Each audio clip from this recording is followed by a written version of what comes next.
भक्ति भरा जीवन होता कैसा है, कैसी फिर भक्त के जीवन में महक होती है। साथ संगत, जिक्र हुआ अनेकों ऐसे महापुरुषों का जिन्होंने सदगुरु के चरणों में अपनी तोड़ निभाई, ऐसे ऐसे कर्म किए, ऐसा जीवन जिया जिनका जिक्र हम करते हैं। तो वो एक पर्व, जिस तरह से शब्द आज यूज किया जा रहा है कि वो जीवन सेलिब्रेशन के कारण बन जाते हैं, कि उनका नाम लेना भी ऐसे जीवनों का एक सेलिब्रेशन का कॉज बन जाता है। मुबारकबाद के पात्र वो सारे जिन्होंने ऐसे जीवनों से प्रेरणा ली, प्रभाव ले पाए, संग कर सके। और इसलिए बार बार के शब्दों से ज्यादा महत्व अगर है तो ये ऐसा जीवन जिया कैसे जाए, उसका किस तरह से कागज के फूल का और एक असली फूल की भी बात की जाए कि देखने में तो बहुत ही रंगों में मिल जाते हैं कागज के फूल, दूर से शायद धोखा भी हो जाता है। सदगुरु माता जी ने हाल ही में ये एग्जाम्पल भी लिया, पर खुशबू जो है, जो महक है, वो असली फूल से ही आती है।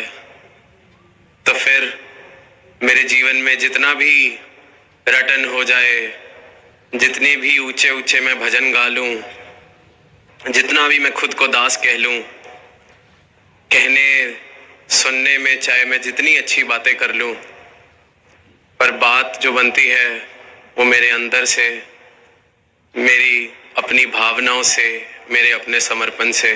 अनेकों ऐसे जीवन हम सब ने देखे, किसी ना किसी तरीके से, नाम तो चाहे चंद ही ऐसे जीवनों का आज लिया गया, पर हम सब किसी ना किसी ऐसे महात्मा से प्रेरणा प्राप्त करी है। हम सब ने बड़ी नजदीक से ऐसे ऐसे जीवन देखने को मिले हैं।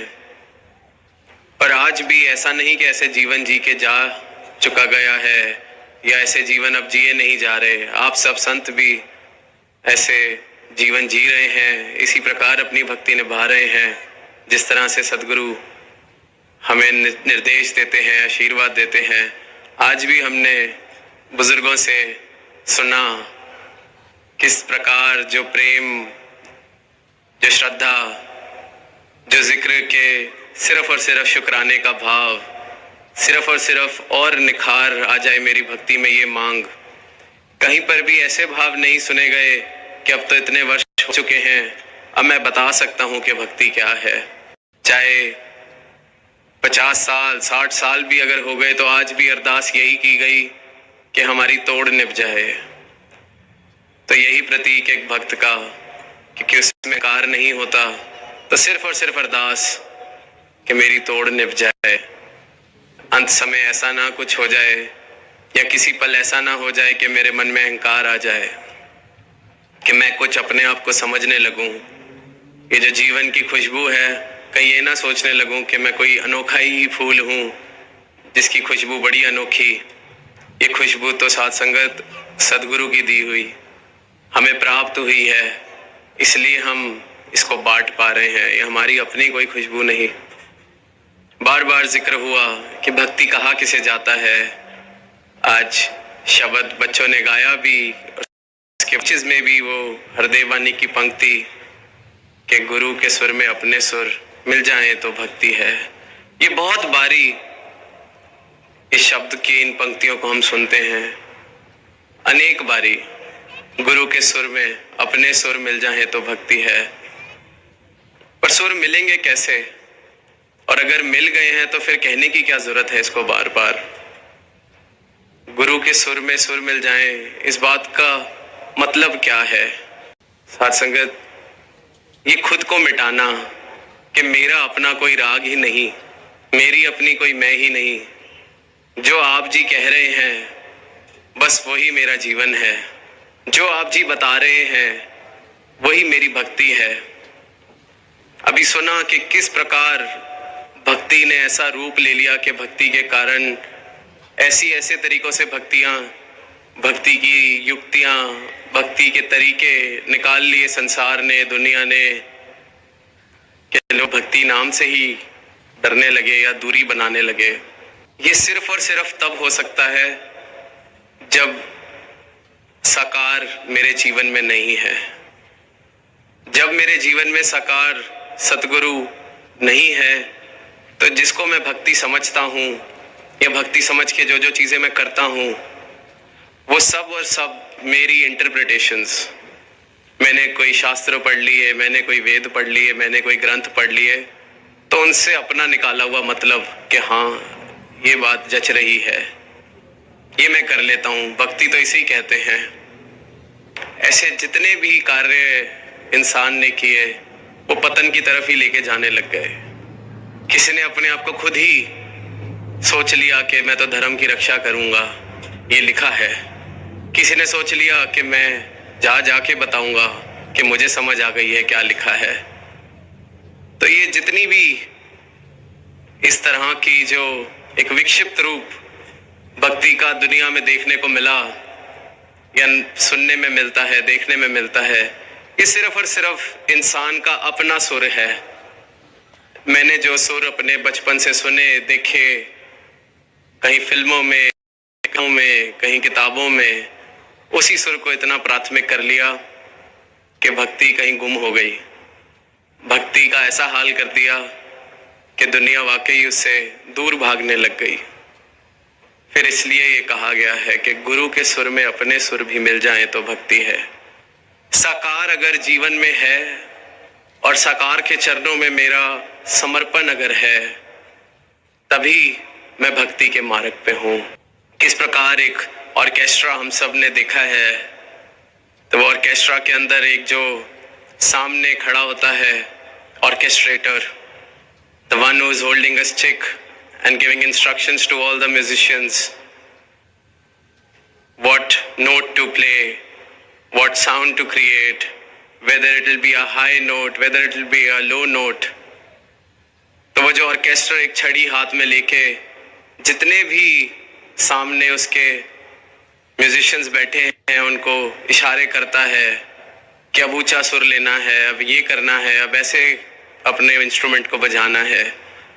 वो सब के सब उसको फॉलो कर रहे हैं, तभी एक मधुर आवाज, एक सिम्फनी निकलती है।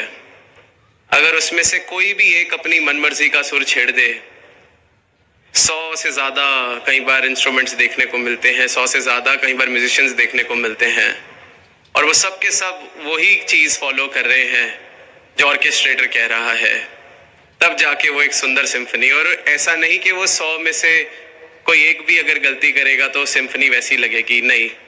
किसी एक ने भी अपनी मर्जी का सुर ताल छेड़ दिया तो वो सब का सब बेकार हो जाता है।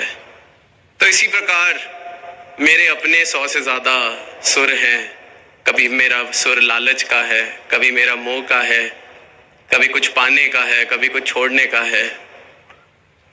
तो अगर इतने सारे जो सुर मेरे मन में चलते रहते हैं वो सब के सब गुरु के सुर के साथ नहीं मिलते, तो मेरे जीवन में भी वो मधुरता नहीं आ सकती, वो प्रेम नहीं आ सकता, वो फूल की खुशबू नहीं आ सकती।